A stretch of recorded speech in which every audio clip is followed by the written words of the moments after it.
Let's return to This Week in America. Here's your host, Rick Bratton.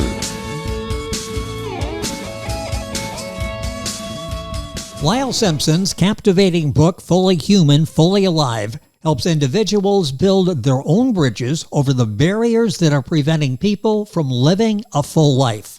Lyle is the chairman of the Humanist Foundation and the former president of the American Humanist Association. He's a retired attorney at law, specializing in business development and estate planning. Fully Human, Fully Alive aims to help the 70% of all Americans living today who are stuck on Dr. Abraham Maslow's social level of living. Now, without realizing it, they are unable to discover their own path that will enable them to go beyond the social level of living in Dr. Maslow's hierarchy of needs. By letting go of all of our conflicting desires and just living in the moment, this book also serves as a reminder that we all have the ability to completely enjoy our lives. With an open mind, readers of the book will be able to chart their own course to join those who have successfully attained the 3 levels of Maslow's hierarchy above the social level, which is necessary for their self-actualization. It's a fascinating book, and back with us on This Week in America is the author Lyle Simpson, author of Fully Human, Fully Alive, the 4th edition. Lyle, welcome back to the program. It's a pleasure to have you with us. Well, I'm thrilled to be here. Got a lot of respect for what you're doing. And a lot of respect for what you're doing and helping people change lives. And you do it in such a remarkable way in the book that we talked about before, Fully Human, Fully Alive. Let's start with the beginning. Dr. Abraham Maslow. Who is he? What's the significance? And what about the hierarchy of needs? Because it sounds like we all can improve our lives if we have a better understanding of Dr. Maslow. Well, let's go back to the beginning here. Psychology is a study of behavior. And I've got a college degree in psychology and philosophy. And what Maslow, well, in the first place, it started with a guy by the name of Sigmund Freud, who took people with bad behavior and through psychotherapy would try and improve the quality of their life so they could fit into society. And then along come the behaviorist. We've heard of Pavlov's dog, who, when they rang the bell, the dog would salivate even if food wasn't available, which proved that you can condition behavior. So behaviorists have the theory that all behavior is caused because of need deprivation. Maslow was trying to figure out where the need deprivation was that caused 2 of his professors to be such beautiful people. And so all of a sudden he realized, hey, we've got this backwards. These are normal people, and to the extent you have need deprivation, you become abnormal, clear down to the people Freud was dealing with. And so he started studying needs, and he was startled because he found that instead of it being a gradual scale from 0 to 100, they were categorized by the strength of their need deprivation, and he could categorize them in 6 different levels. Nobody had ever thought of that before. But what he discovered was that those needs that are necessary to sustain life, food, water, sex, shelter, warmth, they're basic needs. Once your basic needs are satisfied, you move to the security level, trying to be able to satisfy your needs again in the future. But the drive strength on the security level was only half that of those on the basic level. So if you're working on the security level, you got to go to the bathroom, and nothing else is as important at that time. It controls your behavior. Once you feel secure, you bring other people within your defense mechanism on the 3rd level, the social level, and share life with them. And we get family and love and all those things on that level. The problem is that many things that we have particularly within our belief system, block us from being able to see anything else, whatever it might be. And so the net result is if you got real strong beliefs, it will lock you on that level, and you'll never see anything else beyond that. And so what my book does is help you find bridges over those barriers that are causing you don't see your own behavior, your own barrier. It blocks out any other information. Yes. And if it wasn't for that, the millions of different things that hit you every day would be confusing. So you organize your life that way. Well, the problem is some of our security level needs are so strong, they lock you on the social level and you can't see above that. The fourth level is self-realization. And some of us on the social level will go up and test that, but then slip right back into the social level. We don't live on that self-realization level. Only 30% of society today do. Of that 30%, 6% get to the point where all of their needs are totally satisfied and they have actualized their own existence. What happens, however, is that our selfishness declines at that same rate. So at some point in time, on the actualized level, selfishness goes totally away. And for those people, 1% today commit their life for the benefit of others without any selfish intent. And those are the people who become fully alive. If you, for instance, you don't necessarily believe in a life hereafter because there's no evidence that supports that, if you get to the point where you become fully alive, death isn't relevant anymore. You've made a difference in the world without expecting anything back. You do it only because it's the right thing to do. And if you go on my website and you look in the author section, you'll see that I've given a third of my time to society one way or the other. I think that my life is complete. And so I'm not going to worry about whether there's a life hereafter. My life hereafter comes from the fact I left the world in a better place because I've been here. And the purpose of this book is to help you get there. And the book itself is 320 pages. But what it does do is it gives you a complete picture of life. And I can explain that in a little more detail if you're interested. Well, yes, and if you're just joining us, our guest is Lyle Simpson. He's back with us on the program. He is the author of Fully Human, Fully Alive, the 4th edition. Book is available wherever books are sold, and you will find all this information and can order the book at Lyle's website, which is lylesimpson.com. We've got a link on our website, thisweekinamerica.us, that will take you directly to his website and get information on this book. You're in that 1%. How has life changed for you when you understood all of this and you moved up from the 70% to the next level, and now you're one of the 1% that fully are self-actualized? What was life like when you made this transition? It sounds like you're at peace with everything and really thriving in life. Well, that's an interesting story. I was president of the Unitarian Church here in Des Moines, and I was standing in the library waiting for my daughter to get out of Sunday school. And being dyslexic, I picked up the smallest book I could find, and it turns out it was by Curtis Reese. It was entitled The Meaning of Humanism. So I got to looking at that, and I was so interested, I borrowed the book for 15 years. But anyway, it mentions in there the American Humanist Association. Well, I was so intrigued with the philosophy I was seeing, I joined that organization, and they had a segment in there where you can become a humanist celebrant, meaning you help other people. So I decided I would do that in order to find other people in the state of Iowa that I could talk to. And to do that is kind of complicated. You had to have 3 recommendations from 3 people in 3 different professions.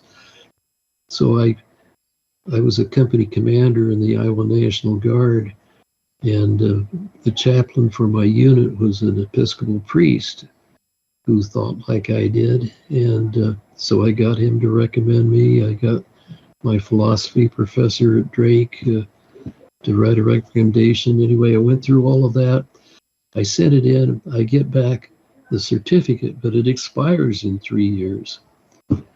That really upset me. So I wrote a nasty letter to the president of the American Humanist Association saying, my Drake degree doesn't expire in 3 years. What's your excuse?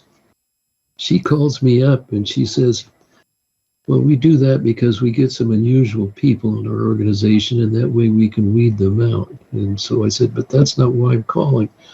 I'm calling because our general counsel retired today, and I'm wondering if you'd consider being the lawyer for the American Humanist Association. I thought, holy cow. But that way I at least get to meet other people. So I agreed to accept that. And anyway, and I did meet a lot of people.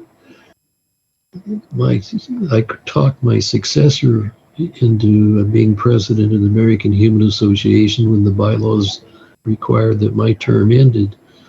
And it was a guy named Isaac Asimov who published 480 books. Oh, yes. But other people that I've gotten to know that are humanists, Carl Sagan, the astronomer that created the Cosmos series, Will and Ariel Durant wrote The History of Civilization. The Betty Friedan, she's probably the biggest bitch I've ever met in my life, but you'd have to be to emancipate women and create the now organization of women. That, yes. Gloria Steinem, her successor, is a beautiful person, and these are all people that I've known. And what humanism is a philosophy. There are humanists within all religions. It's based upon the Epicurean philosophy, which is 2,600 years ago. And the Epicurean philosophy went out of existence 3 different times in our history, but the third time was what created the Renaissance in Florence, and it changed the whole world at that point in time. The 4th time was really in about 1900, and 34 people in 1933 signed the Humanist Manifesto, agreeing that taking charge of your own life and letting no one else have control of you, unless you accept them temporarily, if it solves some need, but you spend your life making the most out of your life that you possibly can. Well, Abraham Maslow came along and created what we know as humanistic psychology, which is the 3rd form of psychology today. I have belonged to the American Association of Humanistic Psychologists for 20-some years. But what Maslow discovered was incredible when he figured out that needs change in levels. It isn't just a graduate scale. Yes. That opened a door that's significant. The problem that we have is that 70% of Americans, because of their beliefs particularly, lock themselves on the social level. And so you got to help people expand their mind. It's kind of like going to college. The first thing they try and do when you go to college is you come from a society and a life from the time you were born up to that moment in time. But that also creates blocks for you. And so they, through their education program, help you get beyond those so that you expand your horizon. Well, what this book does does the same thing for you on a bigger level. And it's made a huge difference in my life, I can tell you.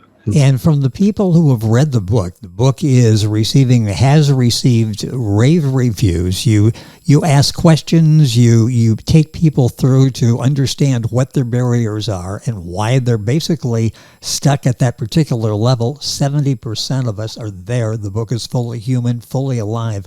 One final thought on humanism before we move on. Sometimes when you say that, people have a negative reaction, like this is another religion, and explain that this is not a religion, is it? You're able to retain your own religion.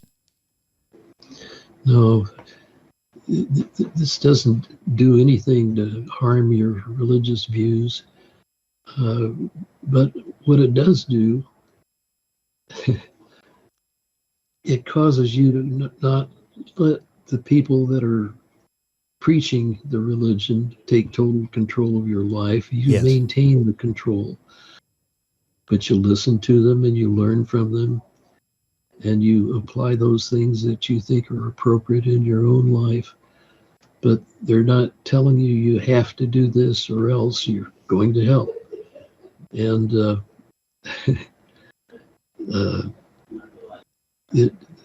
so I suppose to that extent it modifies how you accept your religion.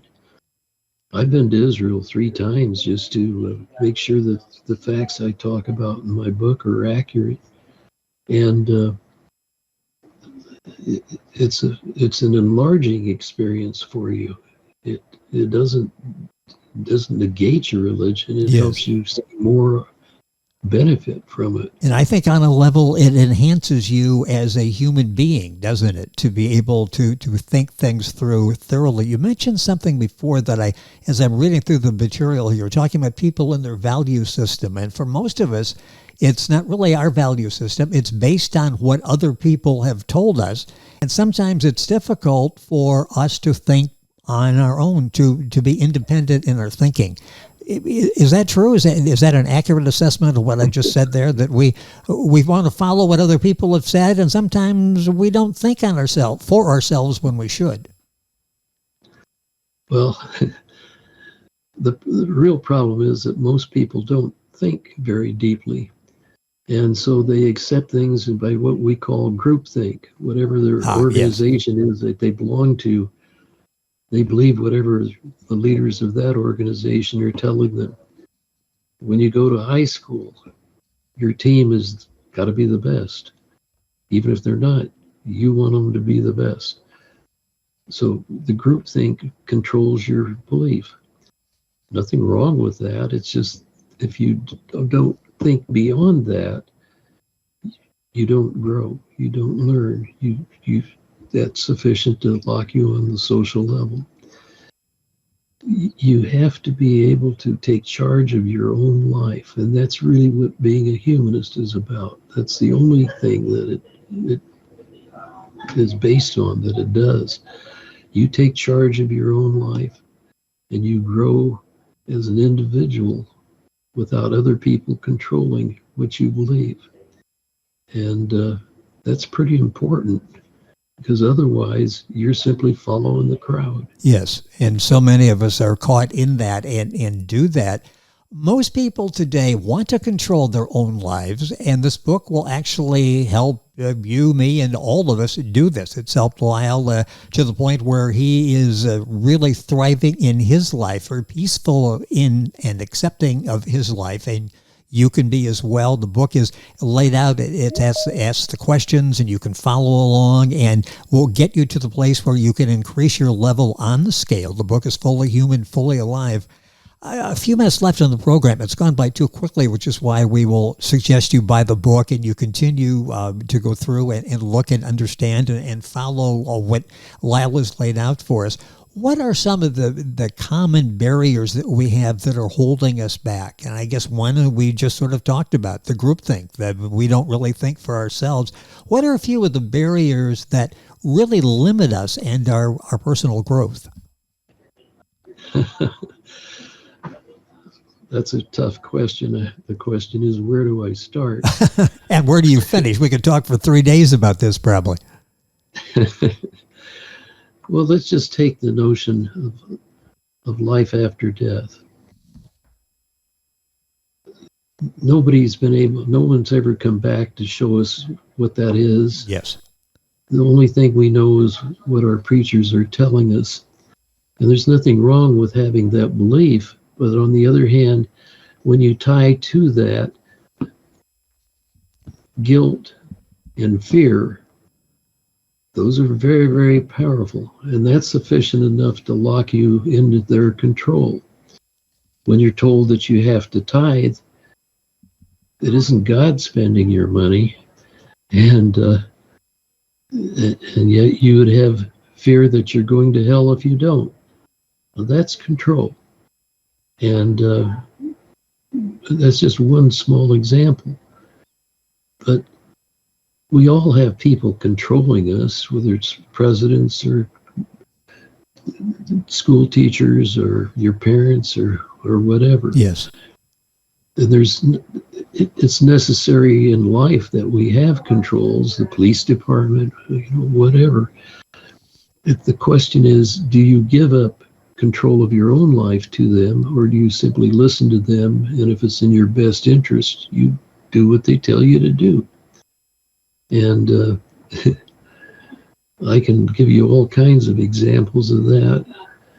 But the point is, you have to be in charge of yourself.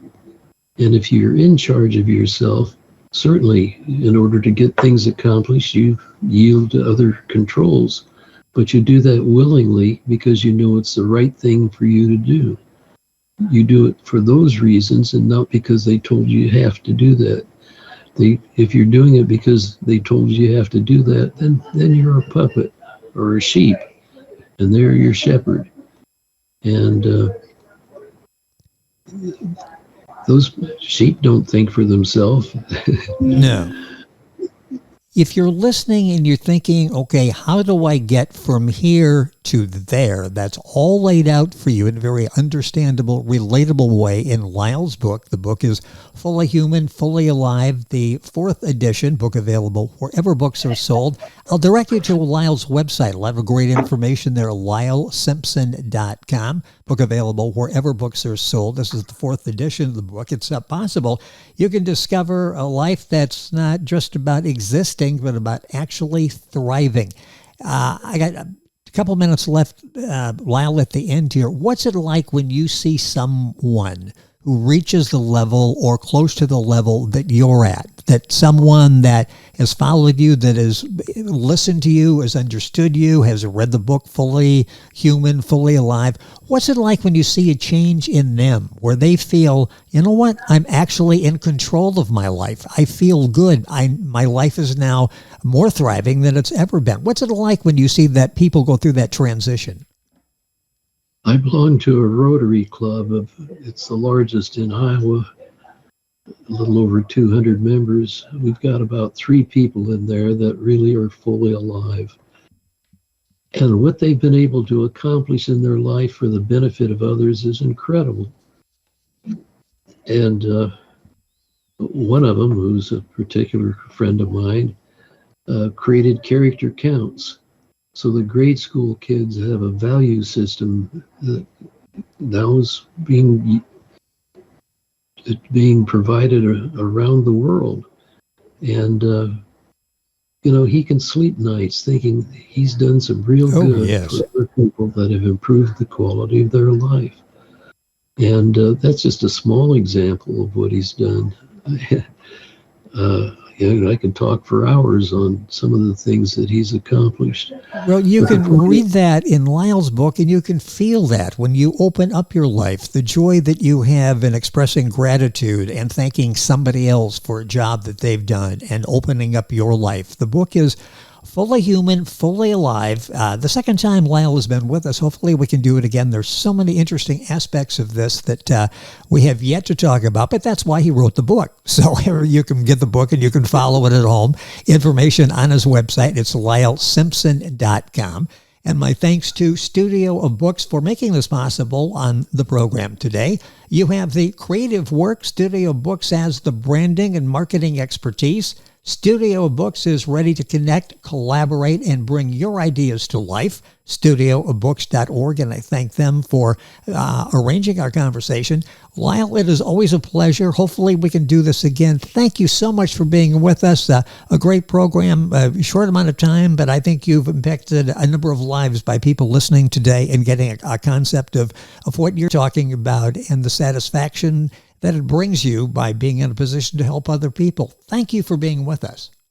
I'm happy to do it anytime. I really appreciate what you're doing for our public. Well, I love what you've done with the book and being able to help people and open up your lives to be able to help so many other people.